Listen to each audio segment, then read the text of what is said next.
discussion sponsored by the Cultural Entrepreneurship Program and our generous donors for the program. Our goal is to really understand the creative process, and we have two novelists with us here, and I'm sure there's so much to learn from you. I'll give a little bit of introduction for each one of them and hand it over to Professor Dana Lindemann, who will take it from here, and he is a French Studies professor, my colleague here. So, Sarah Seidelmann, she has graduated from University of Minnesota Medical School. She's a fourth generation physician and a board certified physician specializing in surgical pathology. Sarah has practiced at Essentia. This is something Sarah says, I'm quoting her. While I thoroughly enjoyed my amazing practice and partners, I felt a strong pull to do transformative work with people. She was a physician living a nature-starved, hectic lifestyle until a walrus entered her life and changed everything. She has trained at the Martha Beck Institute and Michael Harner's Foundation for Shamanic Studies and has authored 6 books. You can see them back at the table there. She's here to talk about her novel, Where the Deer Dream. Sarah is the creator of Follow Your Feel Good. It's a fabulous website. You should look at it. I look at it every so often. And she adores coaching clients who want to inspire the world by expressing themselves and using their creativity. Sarah says, her words again, I'm irrepressible human, here to share my own life and in turn, inspire others to do the same. And I also like to laugh.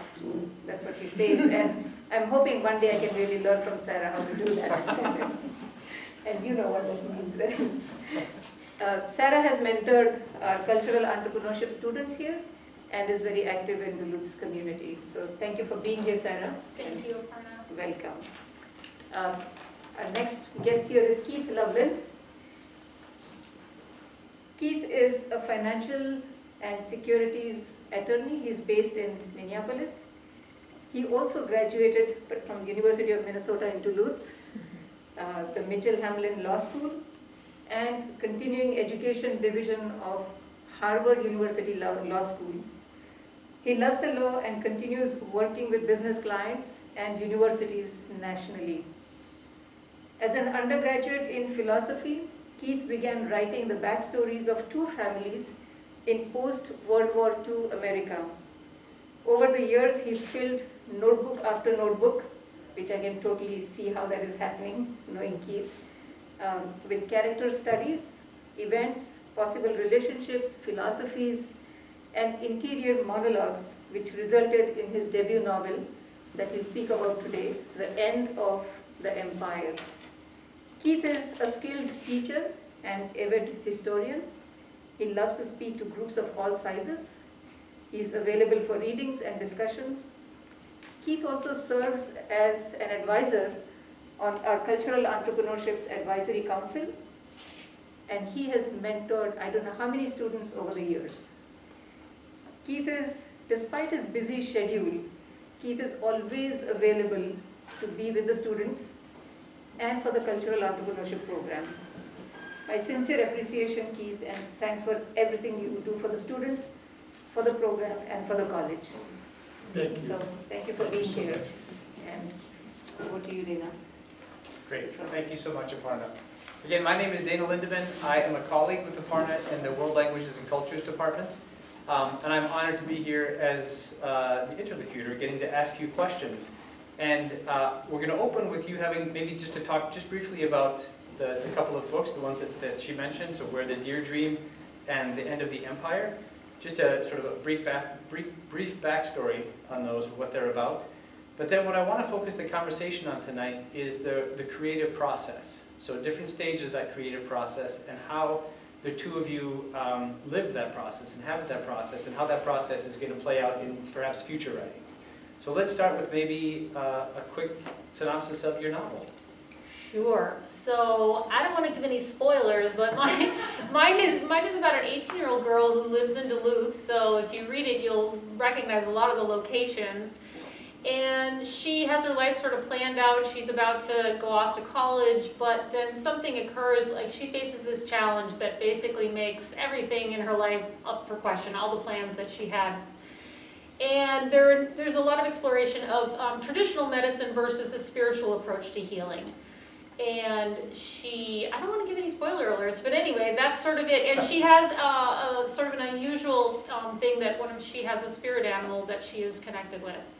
And yeah. And that's not your only book, right? You've written several other books. That's my 6th book, yep. Wow, fantastic. Yeah. And is that the first novel? Or? First novel, yep. Everything else I've written is nonfiction, yep. Okay, great, thank you. Yeah. Keith, how about yours? Well, The End of the Empire is really the story of not only these two families, but the United States, from the end of World War II to the present day.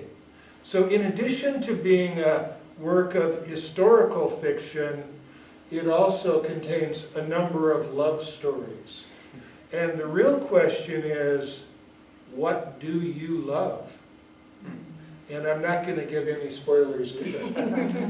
When you say two families, is this a multi-generational story then? Yes, absolutely. So there are these two men who came back from World War II, started families, and they started a business together.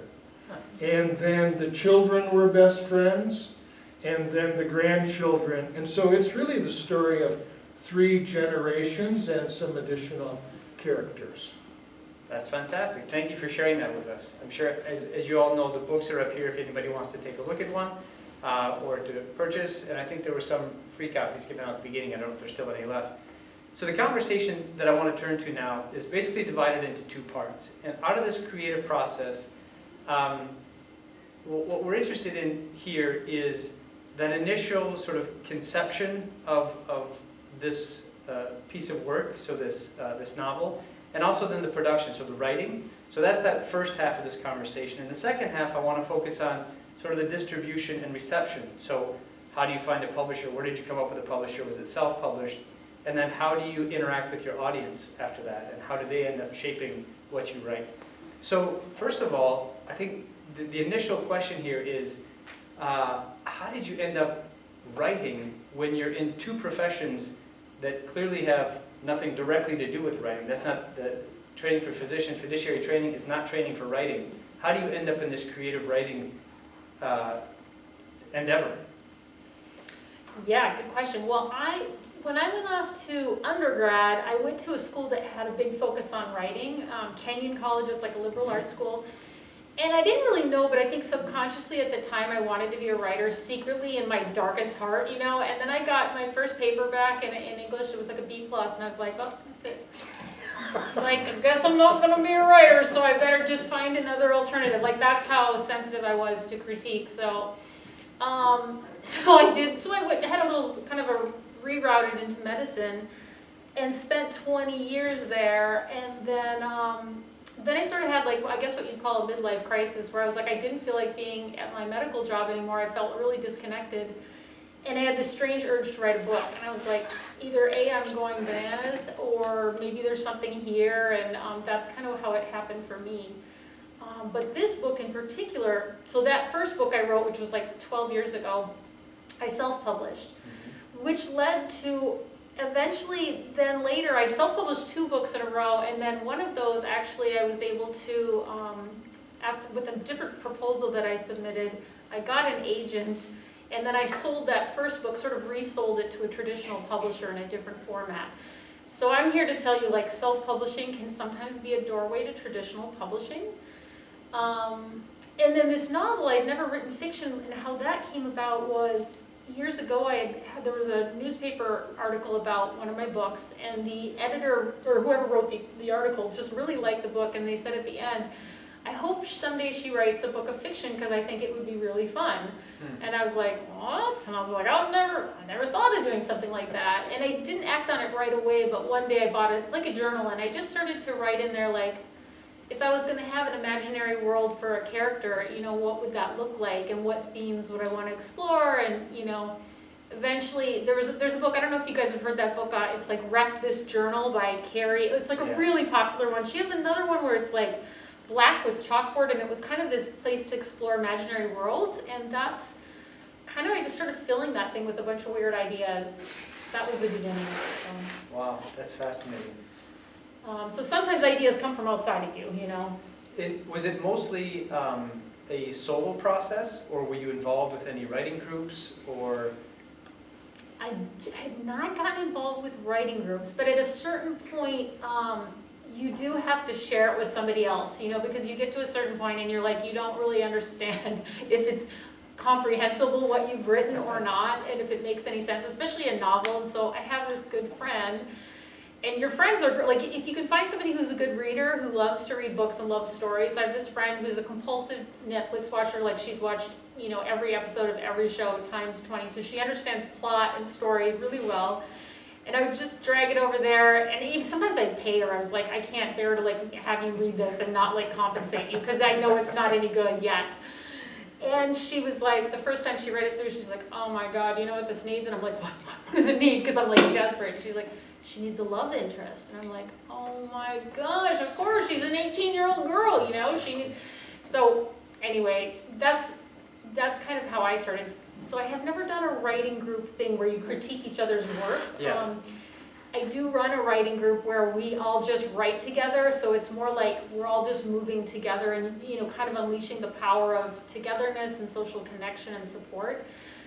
But we don't read each other's stuff and give each other feedback. Like, And that's intentional, I assume. that's very intentional. So we invite people when they're ready to find who they feel safe, you know, especially when you're first sharing your writing with somebody else. It's so vulnerable, like you want to be careful not to share it to somebody who's super critical right away, because, or somebody who might not understand what your book's about. You want to share it to kind of somebody you feel really safe with. So yeah, because it can be, I remember one of my books, it's another book that I wrote, it was like almost ready for publication. I decided to share it with my husband because I was like, oh, I've been telling him about it, but he was really busy, and then I had shared with him, you know, this was this chant, you know, some of the messages in the book were channeled from my spirit animal, and they were really sacred and beautiful. And after about 20 minutes of reading, he's like, this is not channeled, this is like, what? And he was like, it wasn't for him, like he's not my target audience, let's just say. But it was for much marital distress, let me tell you. So beware the audience you share with. In language, we call that a sympathetic listener. So somebody who Yes. wants to understand what you're saying, you need a sympathetic reader. Yes, and your beloved may not be that person, even though they love you in other ways. Yes, indeed. That's great, thank you. Keith, what about you? What's your origin story here? So I started with diaries, and then I moved to journals, and I never leave home without a journal. I'm always making little notes. I have a lot of things that go on in my head, and that's how I start the creative process. I don't edit myself. I don't know what it is that happens, but whatever it is that happens, I write it down. And so that's how I wrote this novel. It only took me about 55 years. And so, as Aparna was saying, I collected a lot of stories and character sketches, and I was really interested in the arc of post-World War II America.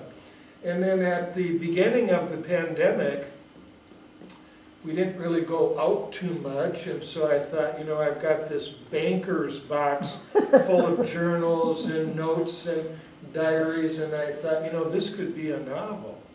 And so the creative process for me was a very long-term process. And let me make this analogy. I'm also a painter, and I do portraits. And so if I was comparing the novel to the painting and writing, I just smooshed together a lot of character studies and then tried to make it into something that flowed with an arc. And for me, that was the really difficult part. The easy part was collecting everything that I had written. So for me, creative is just letting the horsepower upstairs do its work through diaries and journals. And I strongly recommend do diaries and do journals, and when you get to be in your 70s, you too could have a novel. Your kids will have lots of ammo about you Yeah. when they discover them. So what, in that though, what, as part of that creative process, you sat down during COVID and said, hey, there may be a novel in here. How did you find that novel in there? Because that's a lot of just random thoughts and other things. How does that become coherent? Yeah, so I started completely in the middle, and there's this completely extreme situation, and that's where I started, right in the middle. And then I worked backwards. I created the backstory, which would make those characters sensible. And then once this, and I'm not going to tell you the extreme event, but it's really, really good. It's really good. Then I moved forward to the present day. And so I had this conception of back and forth from this main event. And that's how I built in the characters and their life stories. So the characters then that you're imagining, and this is a question for both of you, are they taken from those journal entries like, oh, I know somebody named Bob, and Bob becomes a character in my story, and I just need to flesh him out with some of these more details. He becomes a composite, like you're talking about, mashing some things together. Are they based on real people or real things, or are they just a complete invention from your journals? Yeah. Boy, that's a really interesting question. That's a lot like the question, which character in the novel am I? Yeah. So I'm going to just say it is a work of fiction, and some of the characters have characteristics that are like people that I know and love.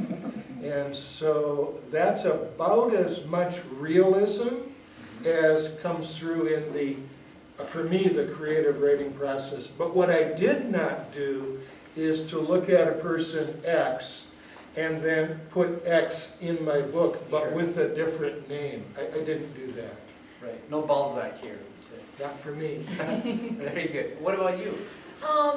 So my character, well, all the characters, but the main, I would say is similar to what Keith just described. I mean, but the main character, she sort of came out of my imagination, and, you know, as the more I started working with her and writing her, it's like she's got more fleshed out, if that makes sense. Like at first she was kind of ethereal and kind of ephemeral, and I was like, what would she do here? Would she want to do this or that?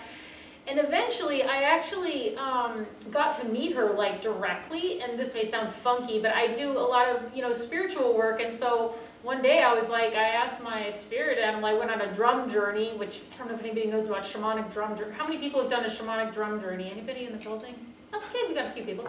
Well, anyway, I asked them, you know, I went on a journey to ask, like, to get help with the book, because I get a lot of help from these compassionate spirits. And anyway, one day they were like, well, would you like to meet her? And I was like, well, yes, I would. Would you like to meet Mira? And I was like, yes, I would. And I got to meet her, and just like, we hugged. I mean, like, I could feel her body, and like, it was just really fascinating. And so I was like asking her, like, well, what about this and what about this? And she was able to share things. And by the end, now I kind of feel like this responsibility to her, because I feel like she somehow exists, you know. And so like I felt a little beholden to her to be sure that I do a good job with it, and kind of honor her as I share it with the world and things like that. So I'm sure I'm kind of strange, but you know, when you hear actors or things, people talk about how this character, it becomes like part of their life. It reminded me of that, and I didn't understand that until that happened. Yeah, yeah. Walter Wink talks about this power, the powers that be, and everything has a spirit. So, you know, schools have a spirit, UMD has a spirit. Yes. Towns have a spirit. There's a spirit to everything, and you've like brought this spirit forth into this character. This book has a spirit, and it's something that you inhabit. One thing that we've sort of been touching on just a little bit tangentially, which I'm interested in, is so an uncle of mine, or a distant relative, used to have a vineyard in California, and he had this great philosophy about wine production. So I'd say, like, how do you know if it tastes good? And he said, I just know if it tastes good to me. That's all I care about. I don't care if anybody buys it. I just produce wine for myself. And then if somebody has the same taste, great. And I thought, well, that's really interesting. It'd be nice to be able to afford to do that in life. But in a book like this, at the early stages, do you consider readers?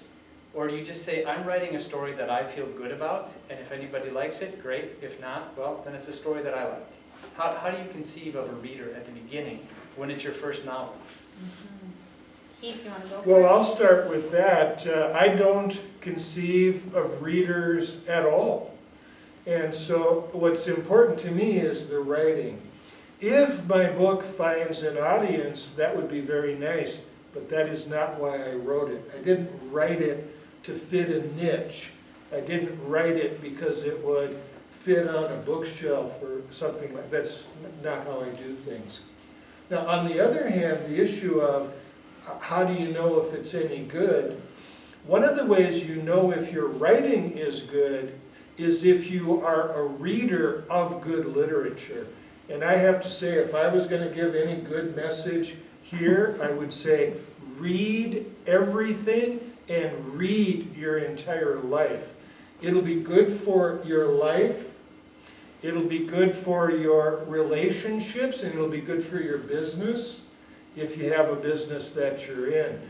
Reading is fundamental, and in fact it helps us be better citizens, and citizenship is one of the elements of my novel as well. That's interesting. I will echo that call to read.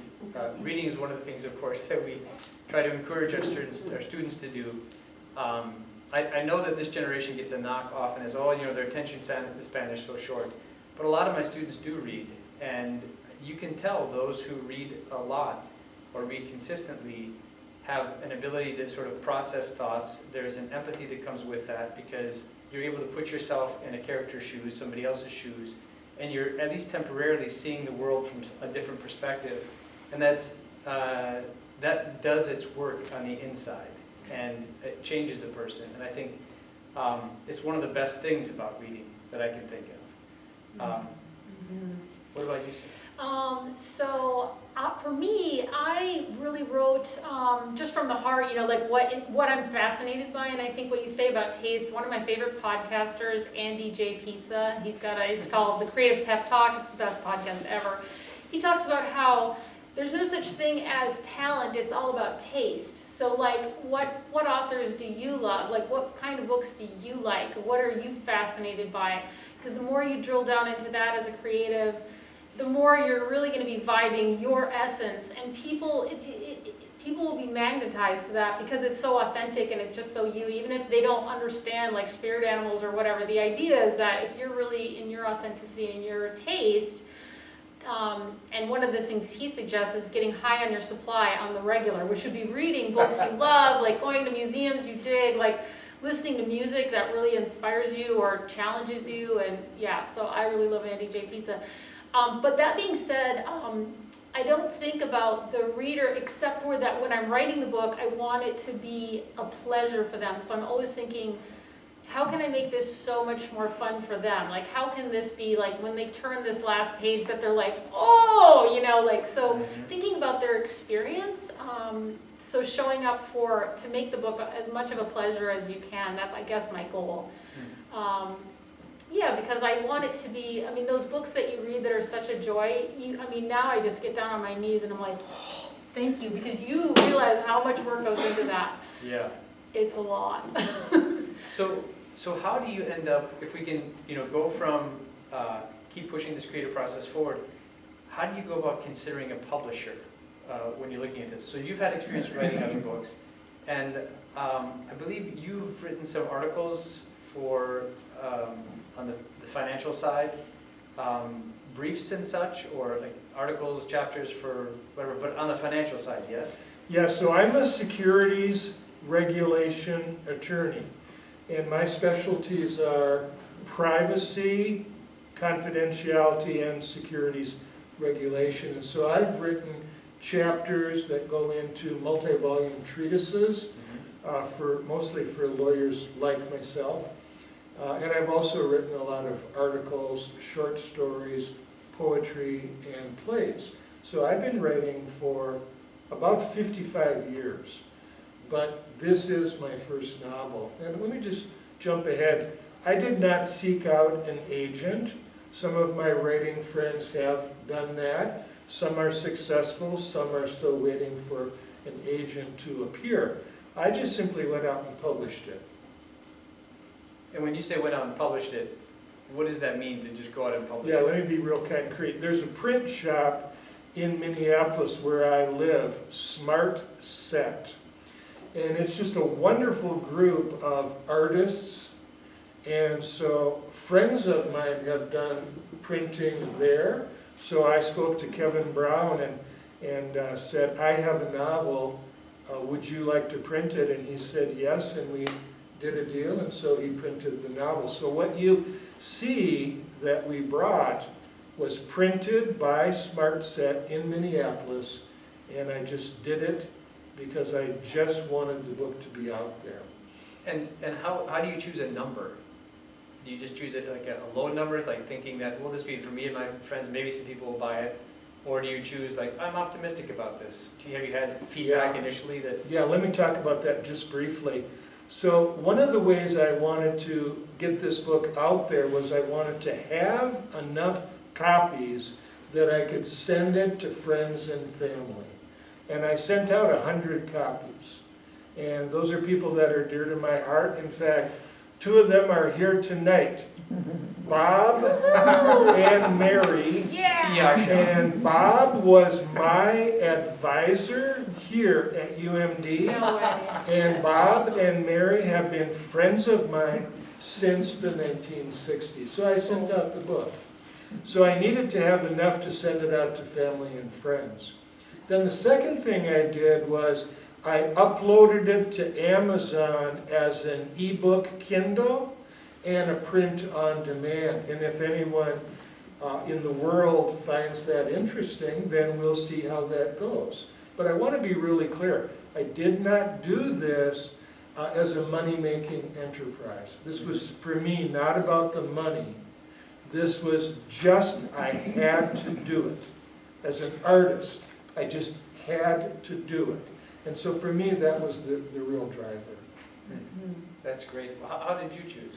So my first book, which was back in 2011, I kind of feel similar. I was just like, I just want to get this thing out. I was so pumped about it. It was like my first book. I was really excited, and I knew that the process for doing traditional publishing was much longer. It was probably years to get an agent, and then maybe once you get a book deal, it could be 2 years, 3 years before the book comes out. And I was like, no, I cannot wait. So I worked with editors and book designers that I paid myself to create a beautiful book, and I don't have it anymore because that one got sold or is no longer in print. And then I uploaded it to, I actually uploaded it a couple different places. One place which is now called, I want to give you the updated, it's called, not Lightning Source, let me think about that. I'm going to think of it, but Amazon, but as well as another company where it could be available all over the world for anybody to order from a bookstore, like an independent bookstore. And that's what and then I did get a traditional book publishing deal, which we can talk about that later if people have questions about that. And then I returned to self-publishing some books because I really enjoy the process of kind of having the freedom to create without like commercial concern. And I think sometimes those concerns about like, well, this is what other people want, or this, can sometimes it can improve a book, but it also can spoil the creative aspect of it, like letting it be a pure project of love and compassion that you have, so yeah. Can you speak to that briefly though, the difference between self-publishing and publishing with a established company? Yes. How's that different for you? So I think it's evolved so much now. So it's really, the author has so much power now. We can self-publish. You don't need to wait for an agent. You don't need to get a publishing deal. You can just self-publish and promote your own book. To get a traditional publishing deal, what you need to do typically is get an agent. And agents are people that mostly live in New York, and they go out to lunch with book publishing people, and they share your book. Spirit animals, which again, you can see, you can sense a theme, right? All the books that I could find were kind of either had these sort of dark themes, or they made it seem like it was only accessible to people who really were like spiritually in the know. And I wanted something more accessible and more playful and more light and just like different. And so I was like, when you need spiritual direction, usually you're already scared and anxious and kind of freaked out. And the last thing you need is somebody to write something like, if you see an owl, death is near, or something really ominous. I was like, I think there's also like my spirit, myself, I saw it differently. So I think, is there a book that you needed or you need right now? And like maybe there's a version of it, but you're like, it needs to be better. I'm like, I don't know, are you interested in writing nonfiction or fiction? I'm hoping to write more fiction novels in the future.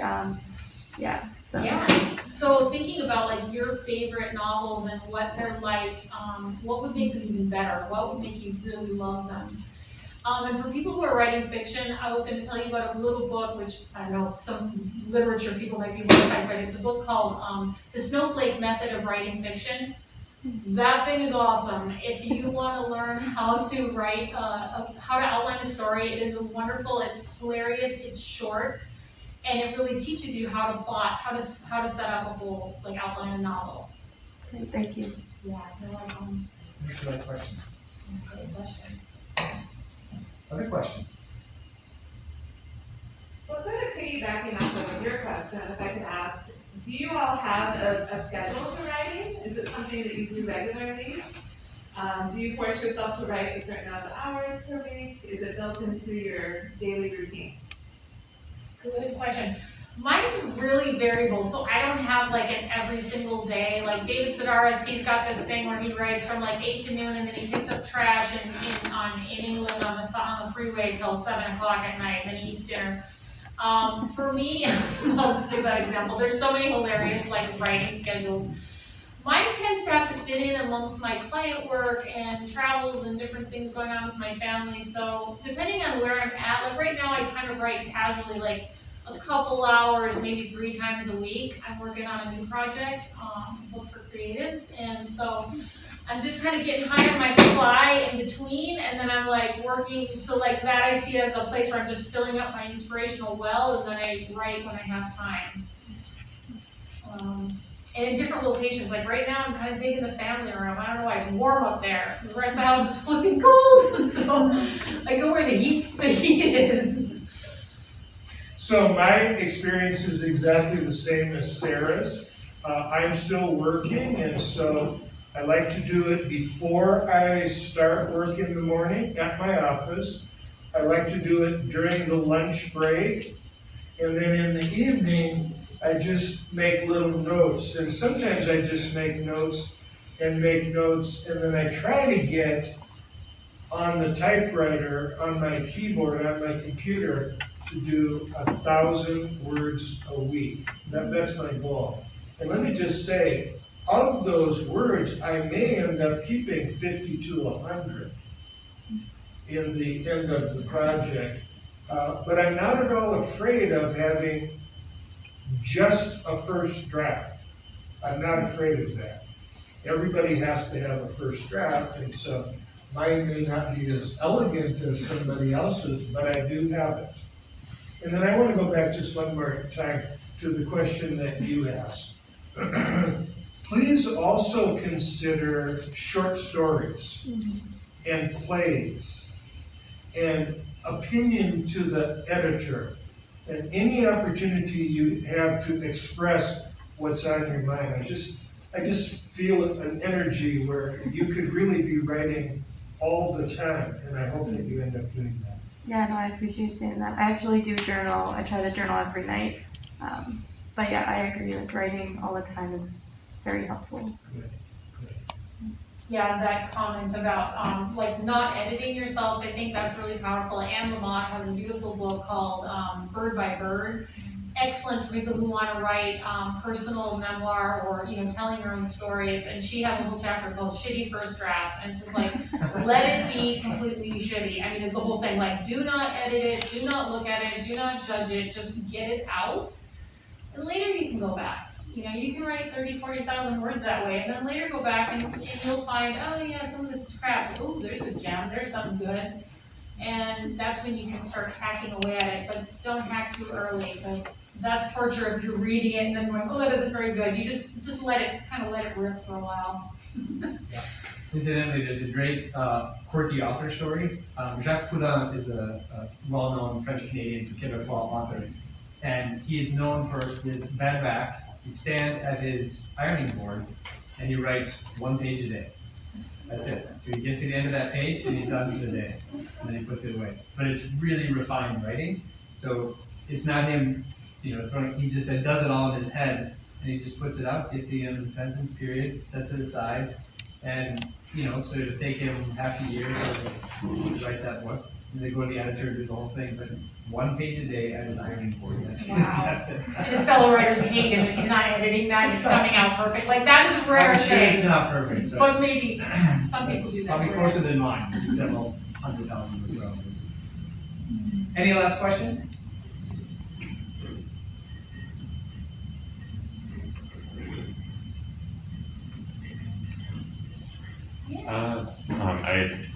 Some of the stuff you've said and stuff I had heard before of like, write the book that only you can write.